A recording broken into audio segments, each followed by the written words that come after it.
welcome to the Catholic Messenger Conversations podcast. I'm your host, Dan Russo, the editor of the Catholic Messenger. It's back to school time, and we've got a very special guest for you today. Her name is Keri Walter. She's a teacher of science and math at Assumption High School in Davenport, and she's going to be talking a little bit about her journey to faith. She was baptized Catholic. She's had a few ups and downs there, and then she went from being an engineer to a high school teacher in a Catholic high school. We're going to explore her journey of faith and what she does to keep kids interested as they explore all of the elements of the world that surround us. But before that, I want to go to our diocesan reporter, Lindsay Steele. Lindsay, we've been covering some things lately. Let's get an update. Yeah, well, first off, maybe we should talk about the weather. There have been some bad storms the past couple weeks, and you, Dan, have been caught in them multiple times on your commute from Dubuque, and I feel like nobody has worked harder the last few weeks to get to work than you. So let's talk about it. Well, I think sometimes you can see the Lord in the elements around us, and I was stuck in one storm where there was like 70-mile-an-hour winds. I had to stop at a gas station in Maquoketa, and at one point I thought we were going to go Wizard of Oz and that my car was going to be picked up. But no, I'm just happy to be here, and you know what? Once in a while you get to see nature, and when you see a good thunderstorm in the summer, I think that's a good reminder that God is with us. So... It's one way to look at it. But yeah, getting back to diocesan news, this week we have some good news to report. The number of seminarians in our diocese is up this year. It's almost doubled thanks to a new class of young guys that are going to be starting out their first year. So we talk about that a little bit, and also we share stories from some Indian priests that are new to our diocese to help us out with the priest shortage. I did not know that there was such a small but passionate group of Catholics in the country of India, so it's been really heartwarming to get to talk to those priests that have chosen to come here and serve. And in other news, a couple weeks ago, there was a disability inclusion ministry workshop that all parishes and schools were encouraged to attend. It's something the Faith Formation Office is wanting to be more intentional about in the coming years, making sure that people with disabilities are not just welcomed, but also given opportunities to share their gifts. And I've been to a lot of Faith Formation workshops over the past 12 years that I've been with the Messenger, and there have been a lot of memorable ones and moving presentations, but I admit that this is the first time I have ever cried at one. Even though there were some instruction and resource sharing, I felt like it was primarily a safe space for people to talk about what they and their loved ones have been through, and realizing that disability inclusion is challenging because it's not a one-size-fits-all thing, that even among similar diagnoses, the needs are different. But over and over, people said that respect and understanding through even the smallest of gestures, like a knowing nod or a smile instead of an eye roll, makes a big difference. And in addition to that, we've had a couple stories about college ministry at the University of Iowa and here at St. Ambrose. And last week also, Dan wrote about the Hallow app and how some parishes and schools are using the subscription-based prayer and meditation offerings. And one of our priests from Ghana last week shared his story about how he spearheaded an effort to build a Marian shrine and retreat center in his home diocese about 15 years ago. And I know he'd love to have something like that here, but of course there's a lot that goes into planning something like that. Regardless, he's continuing to share his devotion to Mary in many ways with his church family here in Iowa, whether it's leading a rosary online, hosting the Eucharistic Rosary Congress, or planning a walking pilgrimage between Hills and Iowa City. So the last couple of weeks, both last week and this week, we've got a lot of great stories to share for you guys. But I don't want to take up too much of our time today because I know that we have a very special guest with an amazing story to share. So I'll send it back to you, Dan. Thank you, Lindsay. Okay, Keri, let's get into it. So we met on the Fulton Sheen pilgrimage that the Messenger ran in July, and we just got to talking about your story, and you seem to be a seeker there. You told me that one of the reasons why you went is because your grandfather was a fan of Fulton Sheen, and he was a linchpin of faith in your family, but then you had a few struggles. Can you start by telling us a little bit about where you come from and your early life? I would like to talk about that Fulton Sheen visit, yes. And it was to seek connection with my grandfather, who died in 1964 in a tragic tractor accident. So he had 7 children. My mother was the oldest of the 7 children. The youngest, she was 12, and the youngest was 18 months. And my grandma at that point had a huge farm in central Iowa, Williams, Iowa to be exact. And if I look back at all the pictures before then, life was picturesque. I found generations of our pictures. You know, we have tracked my maternal grandmother and my maternal grandfather their roots coming from Germany as a strong Catholic foundation. And so everything looked picturesque, but I see and I'm learning as through this journey. And I heard in today's scriptures this morning, like the reading, how the sheep get scattered. And our shepherd was in an accident in 1964. And the 7 sheep were scattered. And the next generation, which is my generation, is a bit scattered too. And so my early foundations, I was baptized in the church that my grandparents were both buried in or had their funerals. They were married in, and maybe my grandfather was baptized in that church at Williams, Iowa. You had a strong foundation, but then when your grandfather passed away, for some reason, your family was very shaken. They didn't know how to process that loss. So what do you remember from your childhood years to your teenage years about your faith life? Did your family just stop going to church altogether, or? Yeah, so I think my aunts, uncles, and parents would maybe go Easter, maybe the midnight mass. So not a lot of foundation, but I do remember my grandmother, who was still alive, was very influential in making sure that I was also got my first communion. But other than that, I would say that we had kind of a difficult from my home life was different because the sheep are scattered and the sheep are lost. Our guidance was lost. And so I lived in a family that there was, quite a bit of alcoholism and mental illness. And my early education was kind of shaken. And it was probably when I was 17 that I started kind of feeling something with God, saying there's something better out there. That I just felt this divine feeling that there's a better life out there. And so I went to seek that. Mm-hmm. So 2 things. You were able to go from a period of chaos into that feeling. And then you also told me that you pursued a career in engineering, which back then, especially for a woman, was not that common. Right. Tell me how math and science played a role in stabilizing your spiritual perspective, but also your career path. Well, in that desiring something better or feeling like there's something out there that I started really studying. I worked in group homes with children, and I worked a center in Cedar Rapids where kids were living in a group home, and I would work third shift, and I really did a lot of reading and studying. And at first, I wasn't on the path for engineering. But then I was in a psychology field. I ended up getting married, and I had a son. And once I had that son, I knew that the rules changed. That like everything I do was, I needed to provide a good faith life, or I needed to provide for my son. And so what I decided is like, all good people go to church, and I'm going to be all good people because my child's going to have a chance to live the good life, unlike maybe some of the people in my family had. So I wanted to bring that to him. And, I was in a social work psychology field at that point. And I was like, I'm not going to be able to support my child. The relationship didn't work out. And so I decided to pursue another field of study. And I actually went to St. Ambrose here in the industrial engineering department.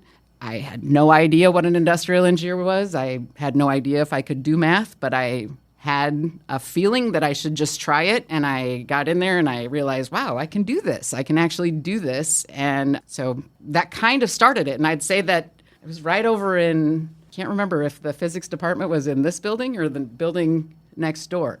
And we should mention to our listeners that we're here in KALA Studios, which is in the Galvin Hall here on St. Ambrose campus. But go ahead. Yeah, so I wasn't very strong in physics then because I didn't have high school physics. So anybody I recommend you take high school physics. I know a couple good teachers. When I started learning physics, I just started to feel like there is a world I can't see, that spiritual world. And I just started to see it felt like it can't be unconnected. And at that time, it felt like everybody in physics was atheist. I had that in the back of my mind, but I also felt there's something divinely connected, which, it's obvious now. It is not Newton's laws of motions. It's God's laws of motions according to Newton, right? We have discovered what God has given us.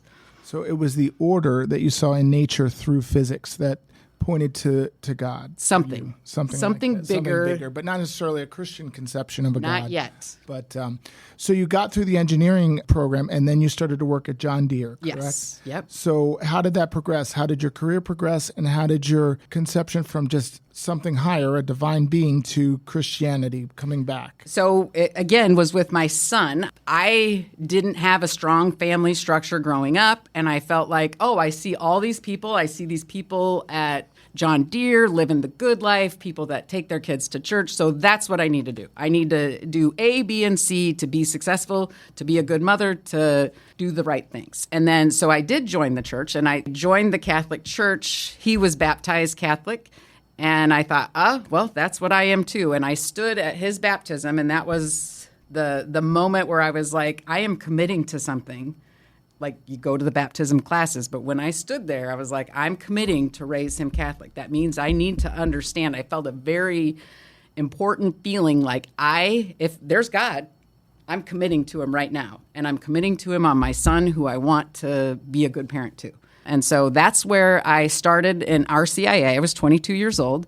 I started in RCIA at St. Paul the Apostle, and I was there for about 3 years. And then I, unfortunately, had another situation in my life that, at that point, the faith life that I was growing was, I had no idea that God was love. I was starting to feel that. I'm not connecting science and religion, or science and my faith in God at all at this point.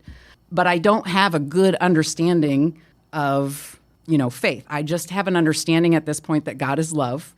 And I feel like I'm making decisions in my life that feel divinely inspired. Like I remember sitting at St. Paul's looking at Jesus on the crucifix, and I said, I really want to know you.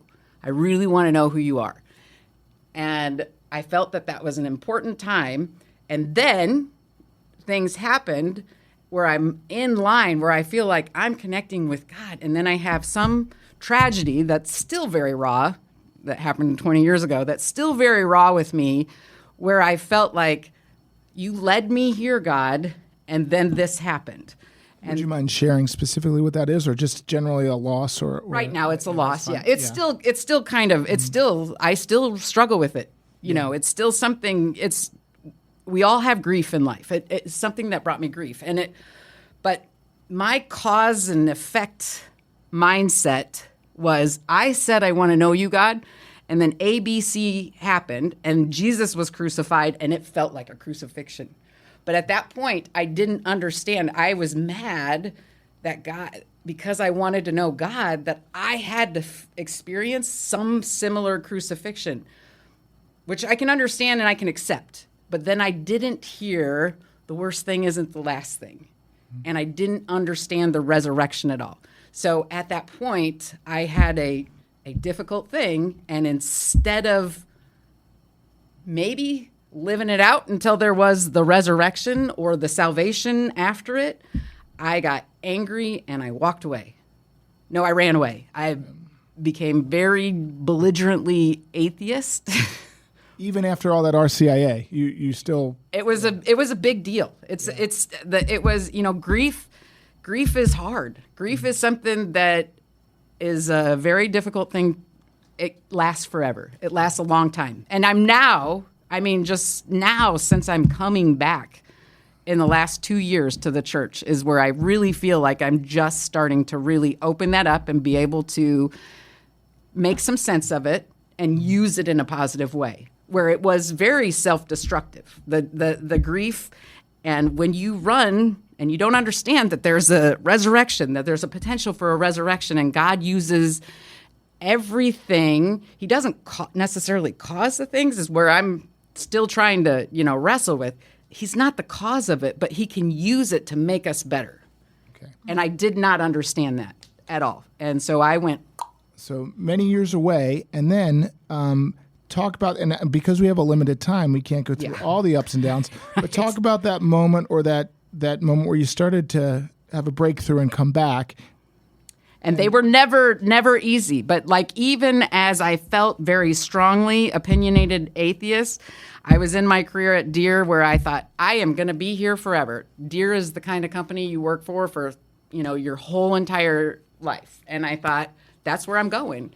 And then some things started to happen, and I started to feel like, even though I'm not believing it, I'm like, this feels divine. Like something is telling me I can do A or I can go this way. And that was not my path. But it felt divine.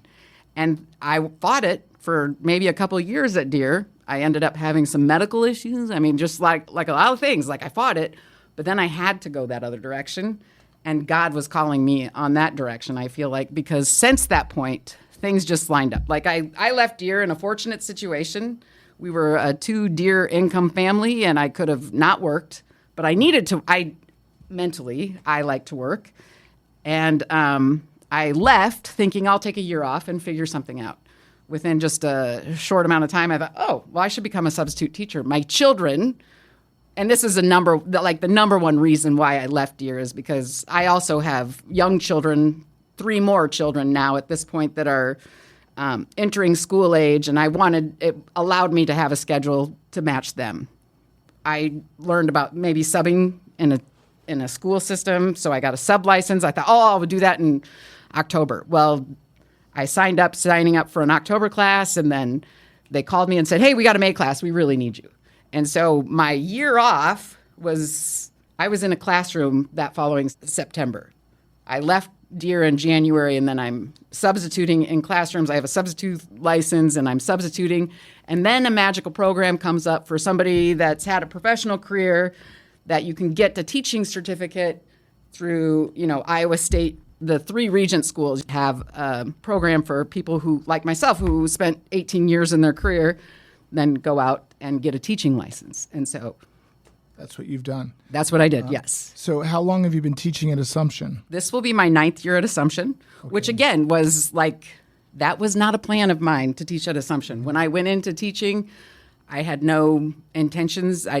Assumption was not on my radar to teach. I was still quite a ways away from the church, even though I'm feeling like that feels divine. But I, could make any other excuse for why I had to leave. I have a lot of excuses why I have left, but it did feel divine. I was applying for a job. I was like, you had to get this internship. You had to do all this stuff. And I was like, I got to do something. And then I found the position for Assumption, and I'm like, well, let's try it. And then it just felt so right. Like within 24 to 48 hours, I had a job at Assumption. So would you call yourself now, you're a teacher, big change there, would you now call yourself a Christian again, or you're back into your... Yeah, so so I went in pretending I felt Catholic. I always have this idea that my grandparents, I've had this mystery, why were my grandparents Catholic? Why do I have all these things from my grandma?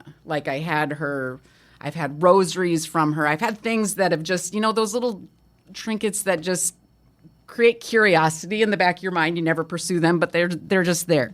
So I kind of feel like I can say I'm Catholic. I went through RCIA. Even after all of that, I still kept up with all my, the things that I needed to do to have the title of Catholic. And so I said I was Catholic, although I'm not, believing that. And then I came in, and then I started teaching just introduction to, physical science. And then it just started to hit me again, just little things, the incredibleness of the universe.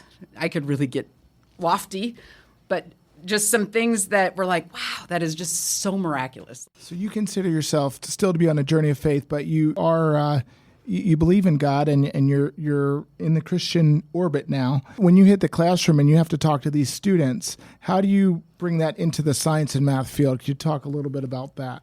Well, that's a journey. I think that how to do that is, I've been here 9 years, but still it took me probably up until just a couple years ago before I'm really able to see and accept the true word of God. I can be Catholic on paper, but I wasn't feeling it. So I'm just doing what we do,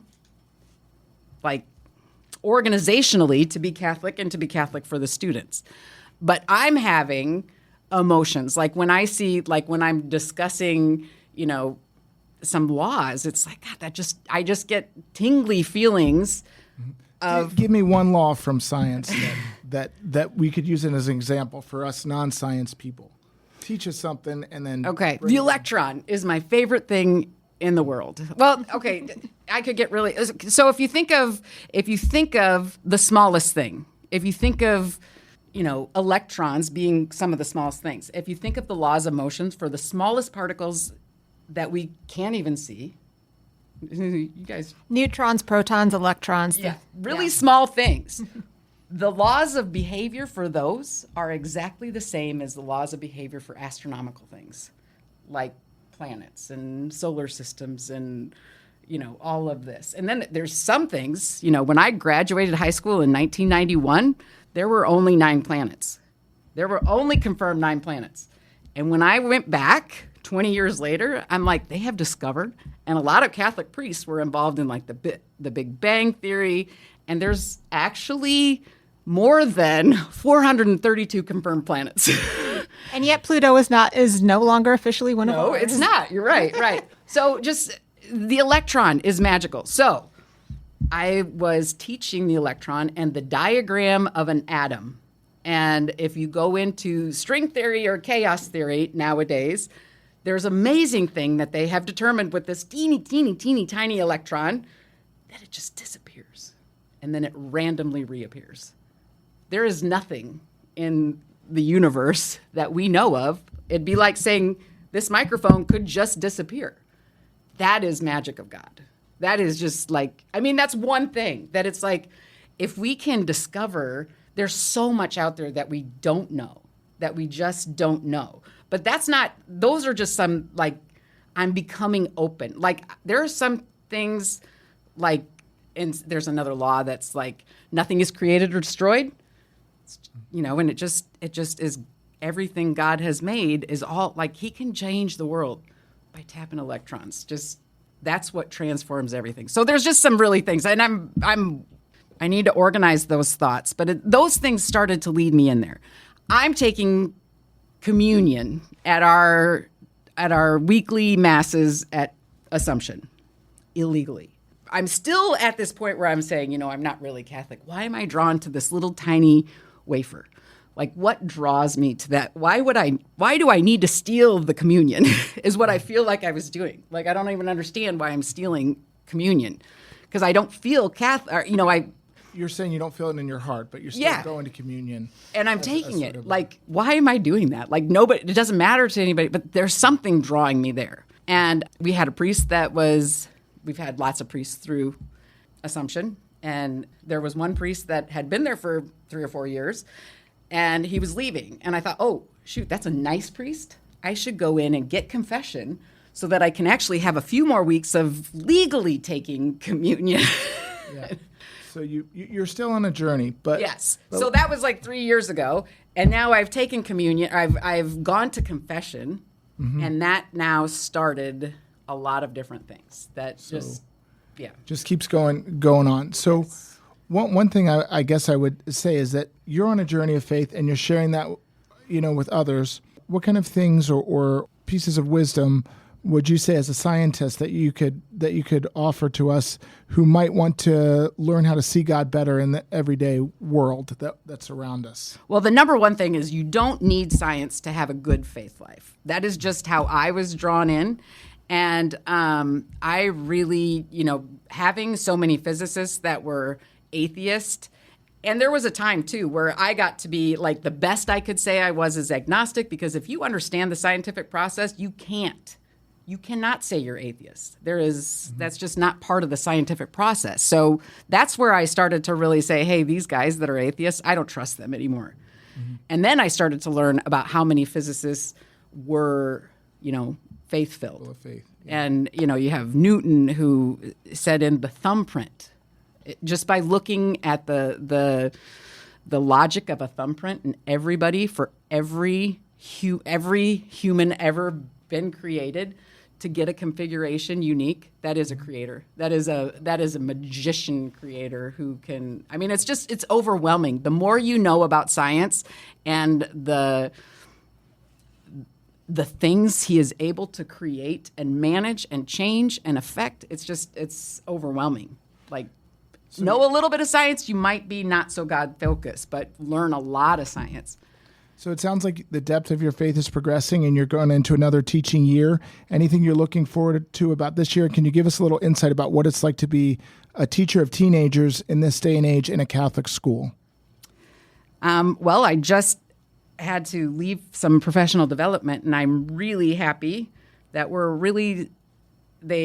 Pope Leo has brought a new document for education, and he really talks about hope. And I think hope is the number one thing that I would like to instill with my students that I have learned, and there's so much more to my faith story that, we don't have time to talk about, and I feel like I'll swirl off on so many topics. But when I have events that happened, but when I gained some hope, when I understood that the worst thing is not the last thing, then I started to learn about hope. And then I started to realize how God has been in my life all the time and how I didn't necessarily see him or recognize that.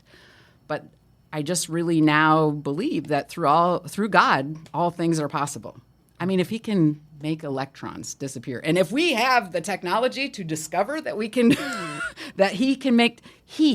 only he can make electrons disappear, that he has the answer to it all, and that he is who we can trust in. And I have a rough background, and I hope that someday I get this story in line where I can at least share hope with students that no matter where you're at. I mean, I had a very bad academic past. I turned that around through the grace of God. I am to a point where I now see everything that I've experienced and able to do as a grace of God, where before I thought, no, I'm on this road all by myself. I'm the one who spent hours learning calculus. I did that work. I understand now, even though I still feel like I did a lot of that work. He gave me that ability to do that work. Mm-hmm. Well, it kind of makes me feel like, I want to go back to school and learn a little more science. I kind of tuned out on that almost. The important thing is you don't need to know science. I had a student that's struggling, and I had a parent meeting with that student, and the dynamic between the parents and the student at that point was not the best thing. And it's like, he doesn't need to understand electronics right now, or he doesn't need to understand electrons. They need a faith. They need a relationship he needs to be able to successfully get through high school he needs to be nurtured through the grace of God. Mm-hmm. And that sometimes we need to get that foundation right before anything about those other things will stick. But again, God has his plan for everybody. All I can do is try to be there, and if I see God working in somebody, maybe help point that out. Wow, God really helped you on that one, didn't he? Yep.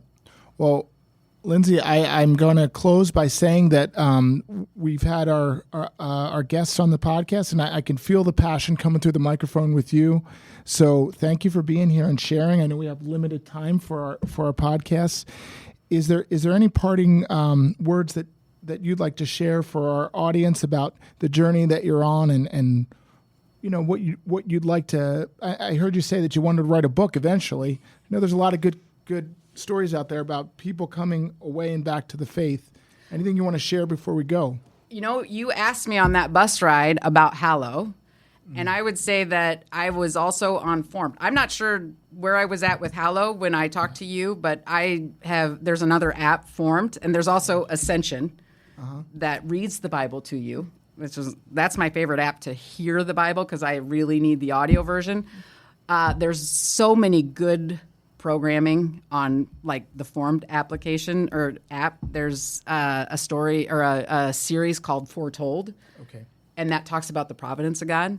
Mm-hmm. And that really helped me understand and tie my grandfather, his passing with all the things that have happened. It was just like God has a plan, and we're working through that plan. So that was a really good thing. And then recently I've been really trying to increase my faith and using apps like Hallow. Like I'm addicted to Hallow right now. There are so many good programming on Hallow. I have created a routine on Hallow that allows me to have very good spiritual prayer in the morning. And it helps me set my day as I go through the the day of teaching 16-year-old teenage boys who don't really like to do math.